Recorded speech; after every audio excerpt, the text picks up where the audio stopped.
بسم اللہ الرحمن الرحیم۔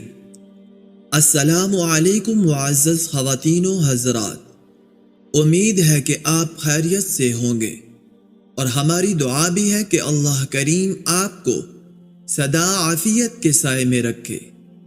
ناظرین مکرم، آج کی ویڈیو میں ہم آپ کے لیے ایک ایسا وظیفہ لے کر آئے ہیں جو نماز فجر کے بعد آپ نے کرنا ہے۔ یہ ایسا طاقتور وظیفہ ہے کہ جس کے آپ کو 3 بڑے فوائد حاصل ہوں گے، اور خدا کی قسم آپ اس وظیفے کو کرنے پر مجبور ہو جائیں گے، یعنی آپ اس کو لازمی طور پر کریں گے انشاءاللہ۔ دعا آخر ہم اللہ رب العزت کی بارگاہ میں دعائیں مانگتے ہیں، ہماری دعائیں قبول نہیں ہوتی تو آخر اس کی وجوہات کیا ہے؟ اللہ رب العزت کی بارگاہ میں جب بھی دعا مانگیں تو سچے دل کے ساتھ مانگیں، پختہ ارادے کے ساتھ مانگیں، یقین کے ساتھ مانگیں۔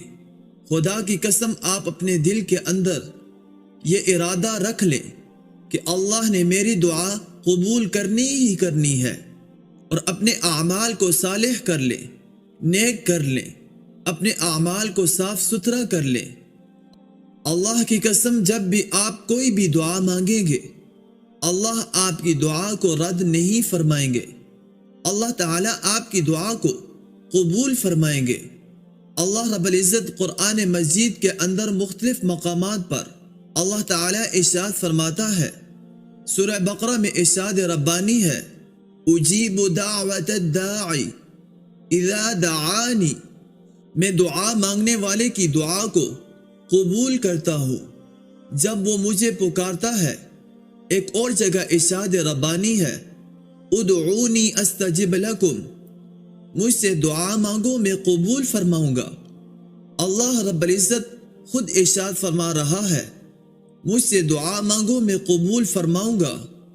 پھر اللہ تعالیٰ ارشاد فرماتے ہیں، ان الذین یستکبرون عن عبادتی سیدخلون جہنم داخرین، جو لوگ میری عبادت سے تکبر کرتے ہیں عن قریب جہنم میں جائیں گے ذلیل ہو کر۔ اللہ اکبر۔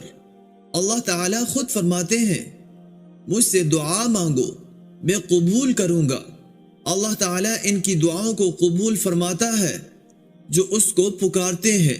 حدیث پاک کے اندر آیا ہے، نبی پاک صلی اللہ علیہ وسلم نے ارشاد فرمایا، حدیث قدسی ہے، اللہ جل شانہ ارشاد فرماتا ہے، میں اپنے بندے سے اپنے بندے کے گمان کے پاس ہوں، یعنی وہ جیسا گمان مجھ سے رکھتا ہے میں اسے ویسا ہی کرتا ہوں۔ اور اللہ تعالیٰ ارشاد فرماتے ہیں، اور میں اس کے ساتھ ہوں جب مجھ سے دعا کرے۔ اللہ تعالیٰ کا علم و قدرت کے ساتھ ہونا تو ہر شے کے لیے ہے، یہ خاص معیت اور کرم ہے جو دعا کرنے والے کو ملتی ہے۔ اس سے زیادہ کیا دولت اور نعمت ہو سکتی ہے کہ اللہ تعالیٰ کا بندہ اپنے مولا کی مشیت و مشرف ہو، ہزار حاجت روائیاں اس پر نثار، اور لاکھ مقصد اور مرادیں پوری ہوں گی۔ اللہ تعالیٰ اپنے علم و قدرت سے تو ہر کسی کے ساتھ ہے، لیکن اس کا خاص قرب جو دعا کرنے والے کو ملتا ہے، اتنی بڑی نعمت اور سعادت، اگر اس نعمت پر بندے کی ہزاروں مقبول دعائیں اور مرادیں بھی قربان ہو جائیں تو کم ہے۔ یعنی اللہ تعالیٰ جو بندہ دعا مانگتا ہے اللہ تعالیٰ سے، اللہ تعالیٰ اس کو اپنا قرب خاص عطا فرماتا ہے۔ حدیث پاک میں ہے، میرے آقا صلی اللہ علیہ وسلم نے ارشاد فرمایا ہے، دعا مسلمان کا ہتھیار ہے، دعا دین کا ستون ہے اور آسمان اور زمین کا نور ہے۔ جو انسان رزق کی تنگی کا شکار ہو اور وہ چاہتا ہو کہ اس کے رزق میں بے پناہ اضافہ ہو جائے اور وہ بے حد غنی ہو جائے، امیر ہو جائے، تو اس کو چاہیے روزانہ بعد نماز فجر صرف 7 مرتبہ یہ درود پاک پڑھے، اور پھر اللہ پاک سے دعا بھی کرے، انشاءاللہ رزق کی تنگی کا خاتمہ ہوگا اور رزق میں بے پناہ اضافہ ہوگا۔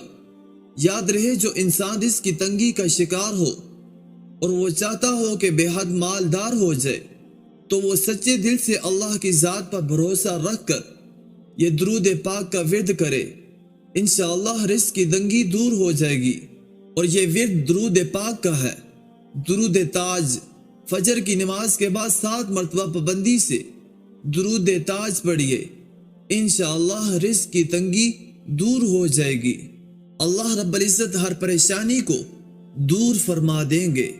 اللہ رب العزت سے دعا ہے کہ اللہ رب العزت ہماری تمام پریشانیوں کو دور فرمائے، آمین۔ اب آپ سے اجازت چاہیں گے، اپنا ڈھیر سارا خیال رکھیے گا۔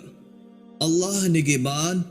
السلام علیکم ورحمۃ اللہ وبرکاتہ۔